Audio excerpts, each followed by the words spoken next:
কৃষ্ণ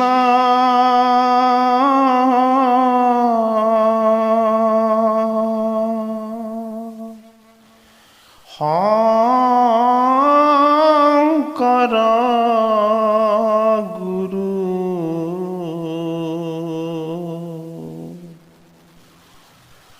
হৰি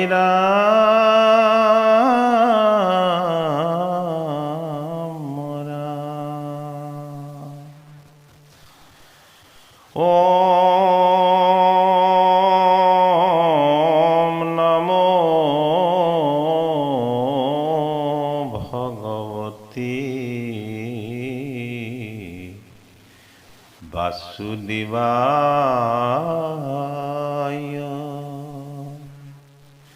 হে কৃপালু বৈষ্ণৱ সমস্ত, ভাগৱতৰ একাদশ স্কন্ধৰ বসুদেৱ নাৰদ সংবাদৰ নিমি নৱসিদ্ধ সংবাদৰ পাঠ আৰু পৰ্যালোচনাৰ অনুষ্ঠানলৈ আমি আপোনাসৱক সেৱা জনাইছোঁ।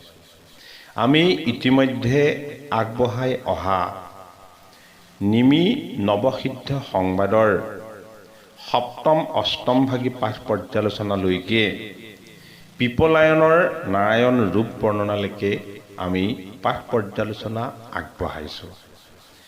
এই পাঠ আৰু পৰ্যালোচনাৰ মাজেদি ভাগৱতৰ একাদশ স্কন্ধই আমাক জানিবলৈ, বুজিবলৈ আৰু অনুভৱ কৰিবলৈ দিছে যে ঋষভৰ শ্ৰেষ্ঠ নৱজন পুত্ৰ নৱসিদ্ধ ৰূপেৰে এই ধৰাধামত বৈকুণ্ঠৰ কল্পতৰু ভাগৱত শাস্ত্ৰৰ তত্ত্ব মৰ্ম আৰু অৰ্থ ইক্ষাকুৰ নন্দন নিমি ৰজাক বেকত কৰাৰ চলেৰে এই তত্ত্বকথন ভগৱান কৃষ্ণৰ পিতৃ বসুদেৱেও শ্ৰৱণ কৰাৰ সুযোগ আৰু সুবিধা পাইছে দেৱঋষি নাৰদ স্বৰূপ সন্ত মহন্তজনৰ কৃপাত।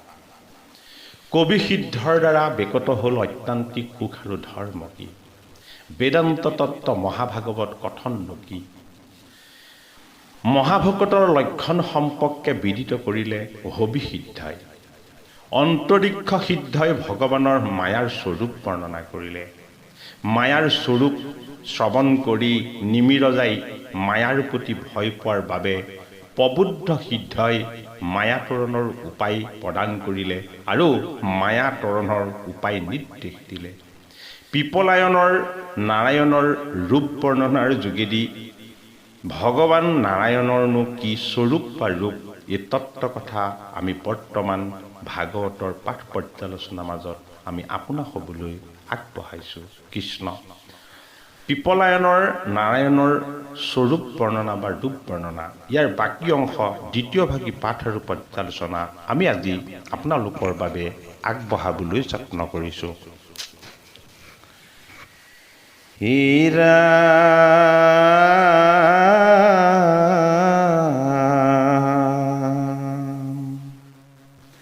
দেহতে থাকয় প্ৰাণ নাহিকে ব্যভিচাৰ,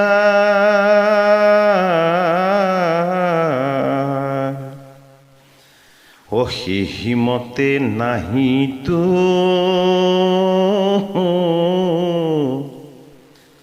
আত্মাৰ বিকাৰ,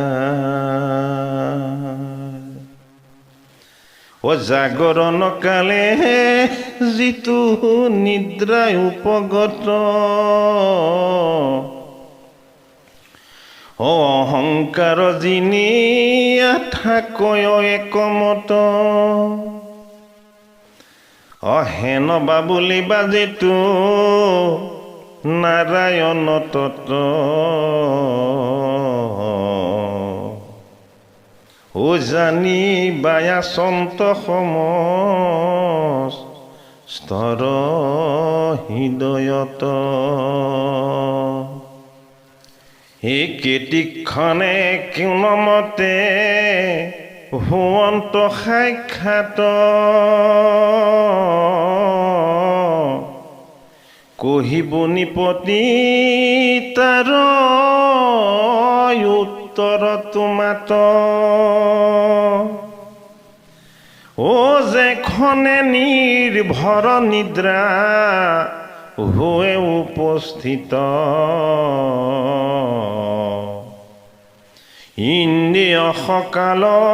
ইন্দ্ৰিয় সকলয় কাৰ সহিত এতেখনে আত্মাত গয়া সবে হৈ লয়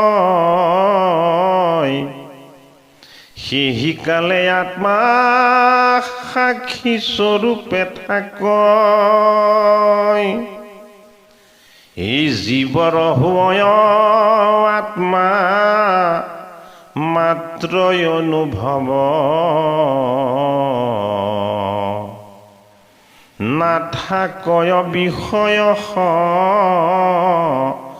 মন্ধলে সলব আত্মাই অনুভৱ যদি ভয়লে কজিবৰ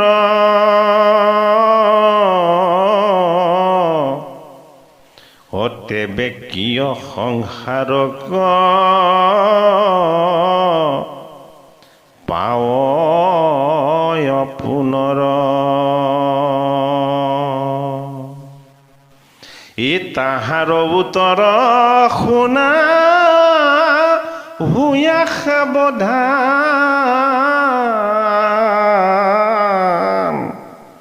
ও শিকালতো থাক বিদ্যা বিদ্যমান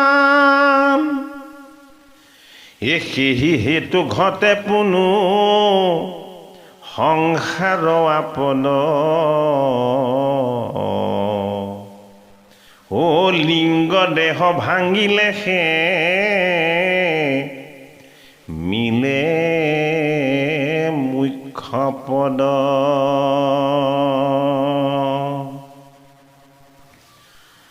ভাগৱতৰ একাদশ স্কন্ধত ভগৱান নাৰায়ণৰ স্বৰূপ বৰ্ণনা কৰি নাৰায়ণৰ ৰূপ বৰ্ণনা কৰি পিপ্পলায়ন সিদ্ধই নিমিৰজাক বেকত কৰিছে যে হে ইক্ষাকুৰ নন্দন জাগৰণ কালত আমাৰ লগত নিদ্ৰা সঞ্চিত হৈ থাকে অহংকাৰে আমাক তেতিয়া জয় কৰি ৰাখে সেই বুলিয়েই যিটো নাৰায়ণ তত্ত্ব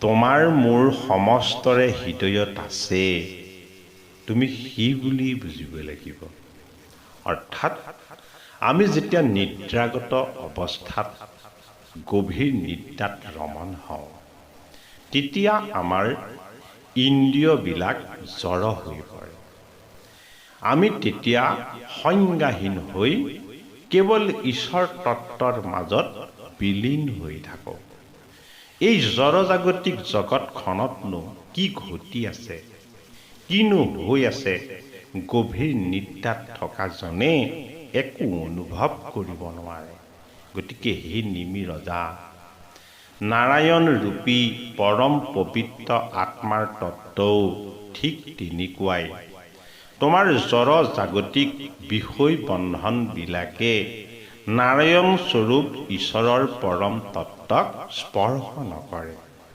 কিয়নো নকৰে যে নাৰায়ণ স্বৰূপ ঈশ্বৰৰ তত্ত্ব যদিও তোমাৰ হৃদয়তে আছে তথাপিতো জাগ্ৰত অৱস্থাত তুমি তাক অনুভৱ কৰিব নোৱাৰা আৰু নিদ্ৰাগত অৱস্থাত সেই অৱস্থাৰ বিষয়ে তুমি অকণো সচেতন হ'ব নোৱাৰা সেইবাবে যেতিয়াই নিদ্ৰা আমাৰ সমাপ্ত হয় তেতিয়াই ইন্দ্ৰিয়বিলাক অহংকাৰৰ সৈতে একেলগ হয় তেনে অৱস্থাত আমি যদি আত্মতত্ত্বত যদি লীন যাব পাৰোঁ, তেতিয়াহ'লে আমি অনুভৱ কৰিব পাৰিম যে আমাৰ এই সমস্ত মায়াময় দেহৰ একমাত্ৰ সাক্ষী কেৱল আত্মাৰাম।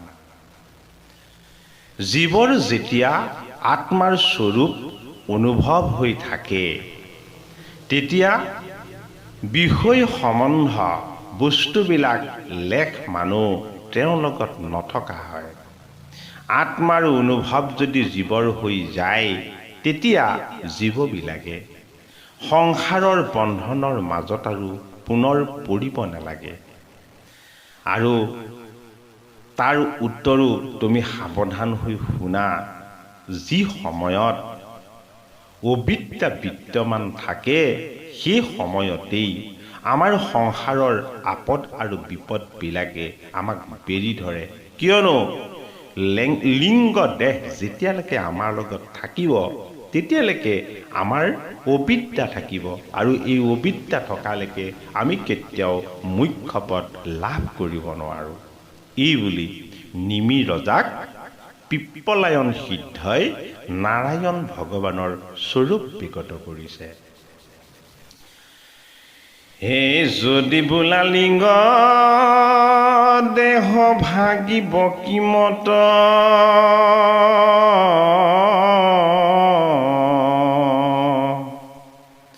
এ তাহান উত্তৰ ৰাজা কহু স্বৰূপত, এ ধনৰ চেষ্টা কজিকা লতয়েৰে মতি, ও কেশৱৰ চৰণ সেৱাত বাহেৰতি, এতে বেটাৰ হৈ আশী ভকতি পবল,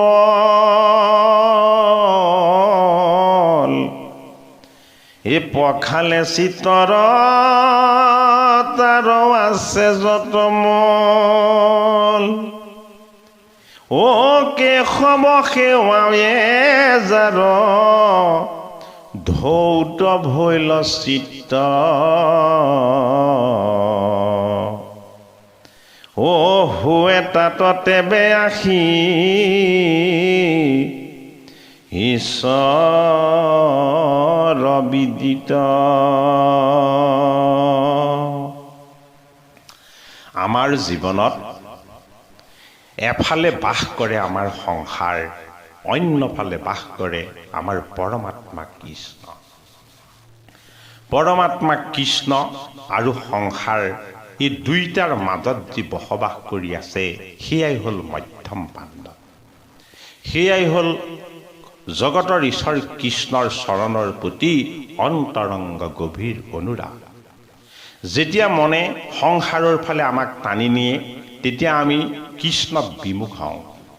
যেতিয়া আমাৰ মনে আমাক কৃষ্ণৰ অৰুণ চৰণৰ ফালে টানি নিয়ে, তেতিয়া আমি সংসাৰৰ বিষয় বন্ধনৰ পৰা মুক্ত হওঁ। সেইবাবে কৃষ্ণক যদি আমি সন্মুখ হ'বলৈ হয়, তেতিয়াহ'লে আমাৰ চিত্তক পবিত্ৰ কৰিব লাগিব। আমি ভগৱন্তৰ পৰম পবিত্ৰ স্বৰূপ যদি আমি সাক্ষাৎ কৰিবলৈ হয়, আমাৰ মোহ আৰু মায়াবিলাক তেওঁৰ একান্ত ভক্তিৰ যোগেদি আমি আঁতৰ কৰিব লাগিব। তেতিয়াহে আমি ভিন্নতা বা বিভিন্ন ধৰণৰ মায়াৰ ভ্ৰান্তিবিলাক, বিভেদবিলাক, হীন পৰ, ওখ চাপৰ, আত্মীয় পৰ, এই ভাৱবিলাকৰ পৰা আমি মুক্ত হ'ব পাৰিম। হে কৃষ্ণক সাক্ষাতে দেখি হৈবে মোহহীন, আপোনাক নেদেখিব ঈশ্বৰত ভিন, বেৰিছে পতলে যেন যাহাৰ নেত্ৰক,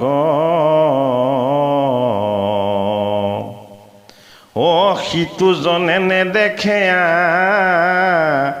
গতে আদিত্যক। যিজনে ভগৱন্ত কৃষ্ণৰ অৰুণ চৰণ সাক্ষাৎ কৰিব পাৰিছে, যিজনে ভগৱন্ত কৃষ্ণক একান্ত চিত্তে ভজি ভগৱন্ত কৃষ্ণৰ সান্নিধ্য অনুভৱ কৰিব পাৰিছে, সিজনে সমস্ত জনতেই নিজকেই দৰ্শন পাব আৰু সমস্তখিনিৰ মাজত ঈশ্বৰকে সাক্ষাৎ কৰিব। কিন্তু আমাৰ দুটি চকুক যেতিয়া কিবা চামনিৰে সৈতে ঢাকি ধৰে, তেতিয়া আমি কিন্তু সূৰ্যৰূপী আদিত্যক দৰ্শন নাপাওঁ। হে গোচাইলে কৌশধে চকুৰ যে বেমল,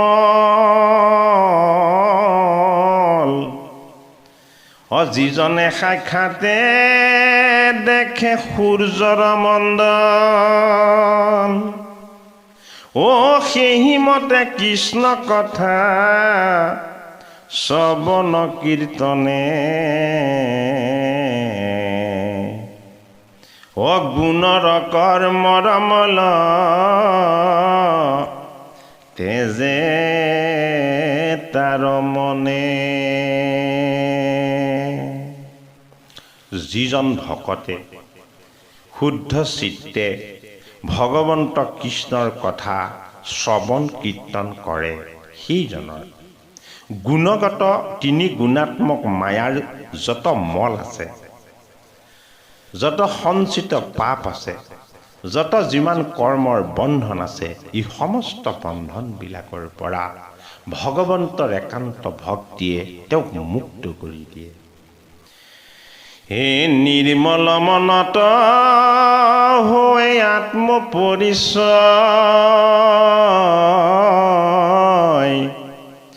তেবেহে কৃষ্ণত দিহ ভক্তি উপজয়। কৰ্মযুগতে সে হোৱে ভক্তিৰ উদয়, হেনয় মনত ৰাজা কৰিবা নিশ্চয়।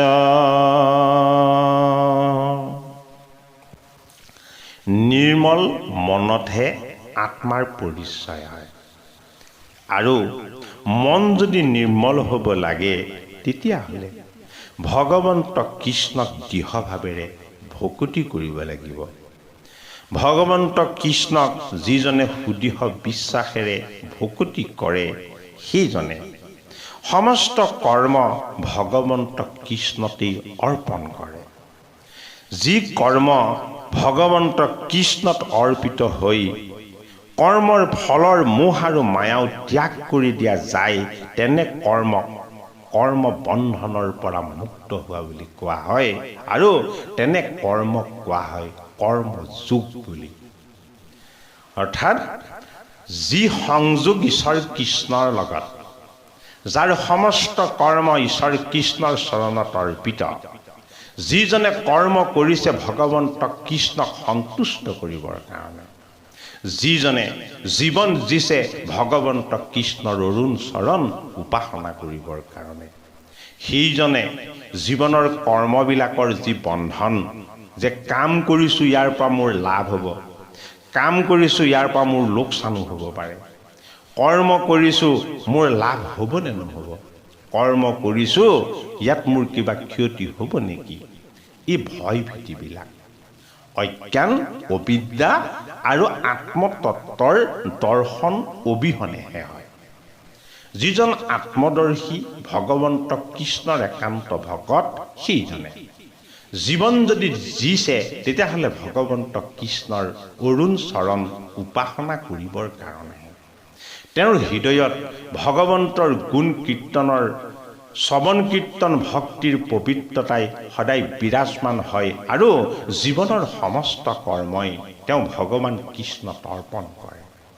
ভগৱন্ত কৃষ্ণত অৰ্পিত কৰ্মত লাভ লোকচান হানি বিঘিনি এনেকুৱা ধৰণৰ চিন্তাই কেতিয়াও ঠাই নাপায়। সেইজনে জীৱনৰ সমস্ত কৰ্মৰ বন্ধনৰ পৰা মুক্ত হৈ কৰ্মৰ লগত ভগৱন্ত কৃষ্ণৰ সংযোগ ঘটায়। যি কৰ্মৰ লগত ভগৱান কৃষ্ণৰ সংযোগ হয় তেনে কৰ্মকে কোৱা হয় কৰ্মযোগ বুলি। এই বুলি নিমি ৰজাক পিপ্পলায়ন সিদ্ধই কৰ্মটো যে নিগুণ নিৰাকাৰ ঈশ্বৰ নাৰায়ণ বাস কৰে এই তত্ত্বক বিদিত কৰিছে। হে পুনৰপি পোষন্ত কৰিয়া জোৰহা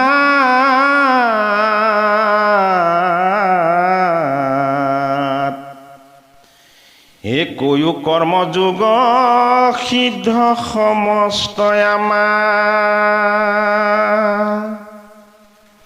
হে যাক জানি নৰে কৰে কৰ্মৰ নিহাৰ হে উপজে পৰম জ্ঞান নিস্তৰে সংসাৰ। কৰ্ম অকৰ্ম বিকৰ্ম কৰ্মৰ কি যে ভাগ, এই ভাগবিলাকক ভাগৱত শাস্ত্ৰত একাদশ স্কন্ধত পিপ্পলায়ন সিদ্ধই নিমি ৰজাক কৈছে যে হে নিমি ৰজা, তুমি কৰ্ম কৰিবা আত্মদৰ্শী হৈ, তুমি কৰ্ম কৰিবা ঈশ্বৰদৰ্শী হৈ, তুমি কৰ্ম কৰিবা ভগৱন্ত কৃষ্ণৰ অৰুণ চৰণ উপাসনা কৰি। ভগৱন্ত কৃষ্ণ তৰ্পিত কৰ্মই সমস্ত বন্ধনৰ পৰা জীৱক মুক্ত কৰে।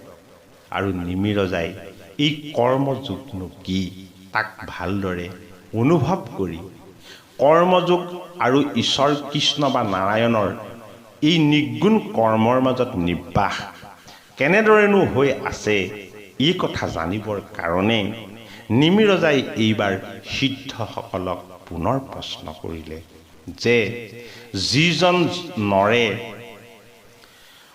কৰ্মৰ ফলক ত্যাগ কৰিব পাৰিছে, যিজনে কৰ্মৰ যোগেদি পৰম জ্ঞান লাভ কৰি সংসাৰ বন্ধনৰ পৰা মুক্ত হ'ব পাৰিছে, তেনেকুৱা ধৰণৰ কৰ্মৰ স্বৰূপৰ বিষয়ে হে সিদ্ধগণ মোক বিদিত কৰা। এই ইক্ষাকু পিতৃৰ আমি সমীপত তথা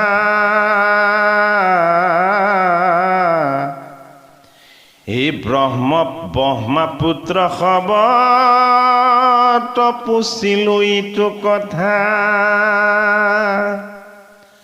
ও নিদিলা সিদ্ধান্ত কিয়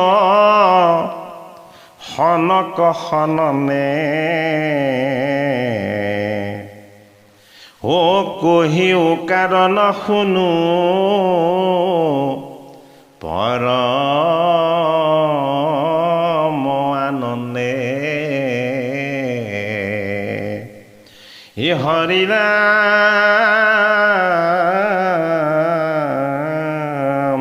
ৰাম।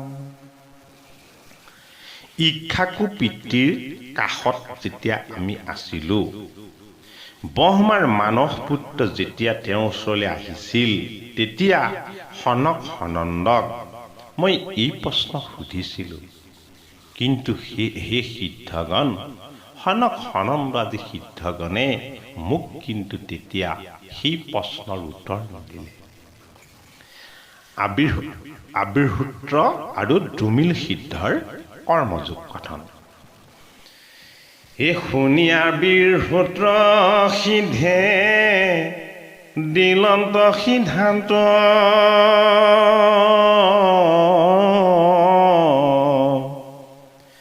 এই শুনা সিটো কথা চিত্ত কৰি উপশান্ত হে পৰম গহন আতি হিতু বেদবাণী ও যাক শুনি মোহ দূৰ হোৱে মহাজ্ঞানী। ভগৱন্ত নাৰায়ণৰ স্বৰূপ কথন পিপ্পলায়ন সিদ্ধই যেতিয়া সমাপ্ত কৰি নাৰায়ণ স্বৰূপ নিৰ্গুণ ঈশ্বৰ কৰ্মবন্ধন মুক্ত কৰিব পৰা নিষ্কাম কৰ্মৰ মাজতো নিবাস কৰি থাকে বুলি যেতিয়াই কৰ্মযোগৰ প্ৰবন্ধ বা পাতনি পিপ্পলায়ন সিদ্ধই যেতিয়া আৰম্ভ কৰিলে তেতিয়া শিক্ষাকু নন্দন নিমিৰজাই সিদ্ধসকলক প্ৰশ্ন কৰিলে যে মই ইক্ষাকুস্বৰূপ মোৰ পিতৃৰ কাষতেই সনক সনন্দক যেতিয়া মই লগ পাইছিলোঁ তেতিয়া ই কৰ্মযোগৰ বিষয়ে মই তেখেতসকলক সুধিছিলোঁ তেতিয়া মোক এই কথা তেওঁলোকে বিকত নকৰিলে আৰু এতিয়া আবিৰ্ভূত্ৰ আৰু দ্ৰুমিল সিদ্ধৰ যোগেদি এই কৰ্মযোগ গঠন বিকত কৰিছে আৰু আবিৰ্ভূত্ৰ সিদ্ধই সিদ্ধান্ত দিলে যে শুনা যিটো কথাই তোমাৰ চিত্তক সম্পূৰ্ণৰূপে শান্ত কৰি দিব পৰম গভীৰ যিটো বেদৰ বাণী যাক শুনি মহাজ্ঞানীসকলৰো মোহ দূৰ হৈ যায় তেনে পৰম তত্ত্ব কথা হি নিমিৰজা মই এতিয়া তোমাৰ আগত বিকত কৰিম হে বেদে যাক বিহি আছে তাকে বুলি কৰ্ম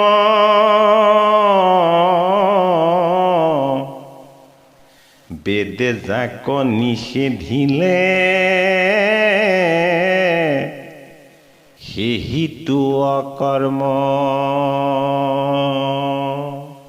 হে নিমিৰজা বেদে যাক অনুমোদন দিছে বেদে যাক বিহিত বা নীতিসংগত কৰ্ম বুলি কৈছে সিয়াকে কোৱা হয় কৰ্ম বুলি আৰু বেদে যিবিলাক কৰ্মক বাধা দিছে যিবিলাক কৰ্মক কৰ্মৰ যোগ্য নহয় বুলি কৈছে সেইবিলাকক তুমি অকৰ্ম বুলি জানিবা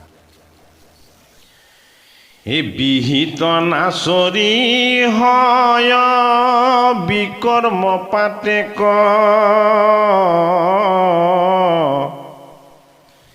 এহি তিনি বিধ কলো ধুমাত প্ৰত্যেক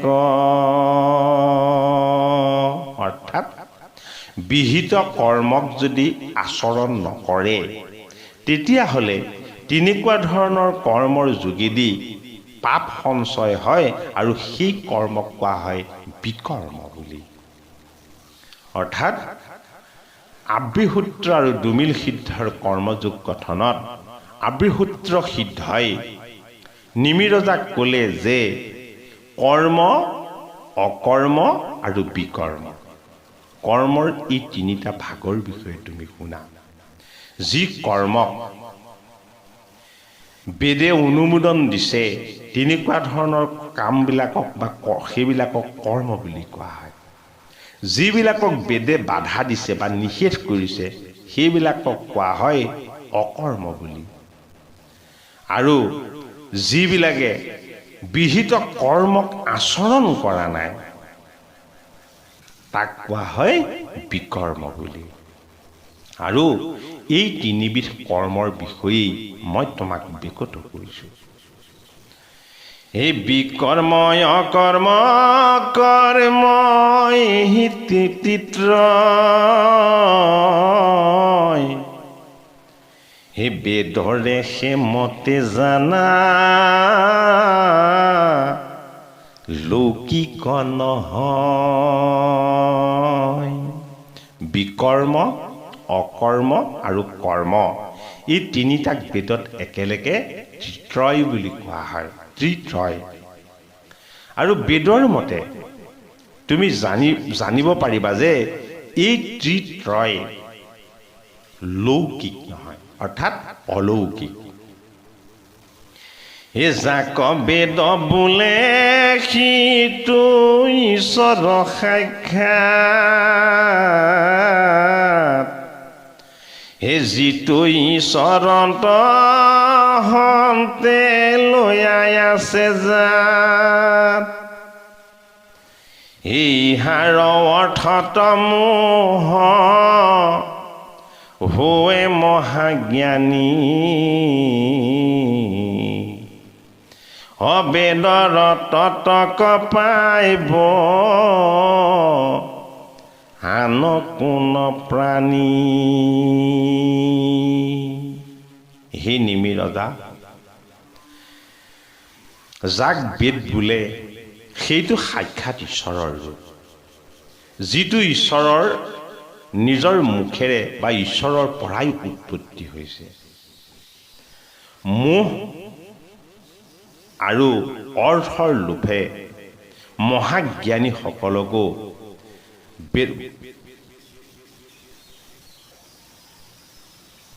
বেদে যাক ঈশ্বৰ বুলি কৈছে, এই ঈশ্বৰ তত্ত্ব হ'ল অলৌকিক সত্তা, যিটো ঈশ্বৰৰ পৰাই উৎপত্তি হৈছে। ইয়াৰ অৰ্থত বা এই তত্ত্বক জানিবৰ কাৰণে মহাজ্ঞানীসকলৰো জ্ঞানৰূপী মোহৰ উৎপত্তি হয়। মহাজ্ঞানীসকলৰো বেদৰ কৰ্মৰ তত্ত্বৰ ওপৰত মোহ উৎপত্তি হয় যেতিয়া বেদৰ তত্ত্বকনো অন্য প্ৰাণীয়ে কেনেকৈ অনুভৱ কৰিব পাৰিব? হে কৰ্ম যোগ জিজ্ঞাসিয়া ছিল শিশৱত, হে বালক সময়ে তাক বুজিবা কিমত।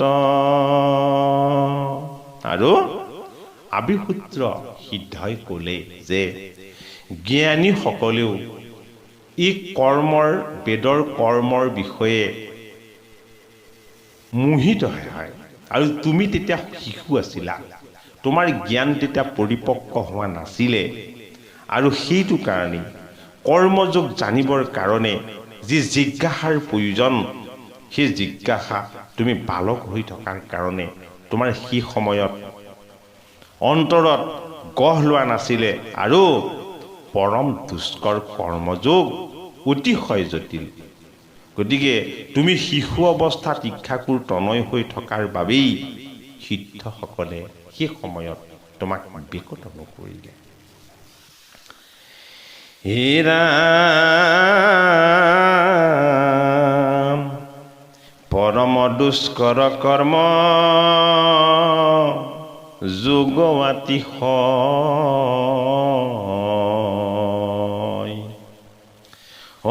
তুমিও তই খানি শিশু ইচ্ছাকুত নয়। সি ভাবি নকহিলা সি কথাটো মাত, সেহি কৰ্ম যোগে আবে কহি বুহাই খাত। এ হৰি ৰাম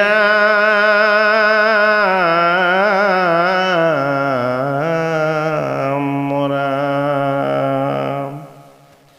সেই ইচ্ছাকুৰ তনয়, বেদৰ গভীৰ কৰ্মযোগনো কি?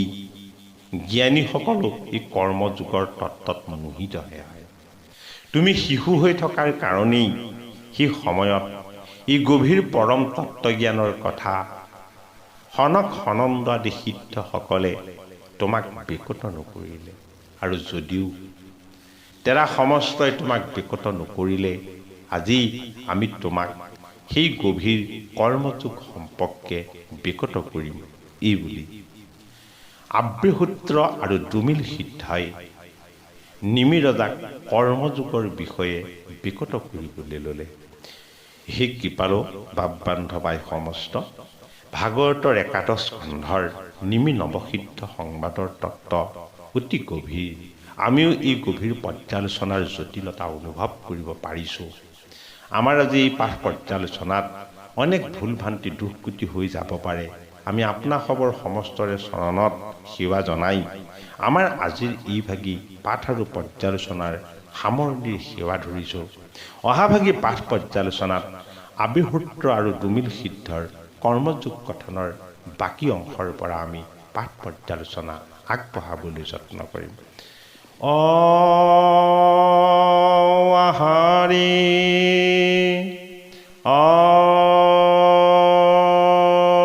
ৰাম। জয় গুৰু শংকৰ কৃষ্ণ।